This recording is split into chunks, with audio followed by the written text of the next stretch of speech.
लीलावती रुग्णालयात तब्बल 1250 कोटींचा घोटाळा झालाय आणि या रुग्णालयात काळी जादू झाली असा आरोप केला जातोय। माजी पोलीस आयुक्त परमबीर सिंगांनी हा खळबळजनक दावा आता केला असल्याचं बघायला मिळतंय। So the ex-employees of the trust came to the trustees and they informed us that some black magic practices have been performed in the court, in the premises of the hospital, especially in the office where Mr. Prashant Mehta and his mother, Mrs. Charu Mehta, used to sit. So on the basis of that information, in the presence of some witnesses, following the due process, the flooring of the room was dug up and 8 urns, kalash, containing human remains, rice and other articles which are used for black magic were found in that room, and this amounts to an offence under Black Magic and Evil Practices Act, which is an act of the state.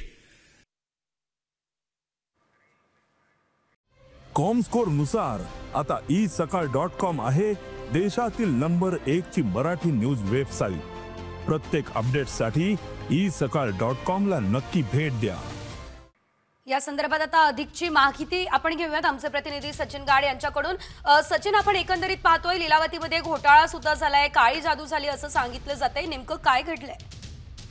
नक्कीच लीलावती रुग्णालयात तब्बल 12,500 कोटी रुपयांचा घोटाळा झाल्याचा आरोप हा लीलावतीच्या प्रशासनाने केलेला आहे। सध्या मुंबईचे माजी पोलीस आयुक्त परमबीर सिंग हे लीलावती रुग्णालयाशी जोडलेले आहेत आणि त्यांनी असा देखील दावा केलाय की जे माजी विश्वस्त होते त्यांच्या दालनामध्ये काळी जादू झाल्याची त्यांना माहिती मिळाली। जेव्हा दालनातलं फ्लोरिंग फोडण्यात आलं तेव्हा या फ्लोरिंग मध्ये तब्बल 8 कलश मिळाले, ज्या कलशामध्ये काळ्या जादूसाठी लागणारे साहित्य म्हणजे केस असतील, भात असेल अशा स्वरूपाने भरलेलं 8 कलश त्यांच्या हाती लागले। या संदर्भात त्यांनी वांद्रे पोलिसांमध्ये तक्रार केली होती, मात्र पोलिसांनी त्याची कोणतीही दखल घेतली नाही आणि अखेर आता हॉस्पिटलने कोर्टामध्ये या संदर्भात वेगळी अशी तक्रार दाखल केलेली आहे।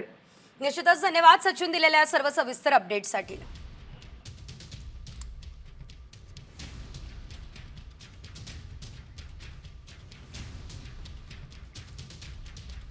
रुग्णालयाची फरची खोदली आणि त्यावेळी मानवी अवशेष आणि केस सापडलेत।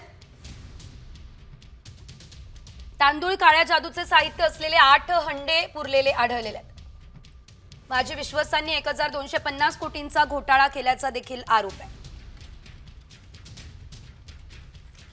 पुरवठादार कंपन्यांसोबत हातमिळवणी करून घोटाळा केल्याचा दावा केला जातोय।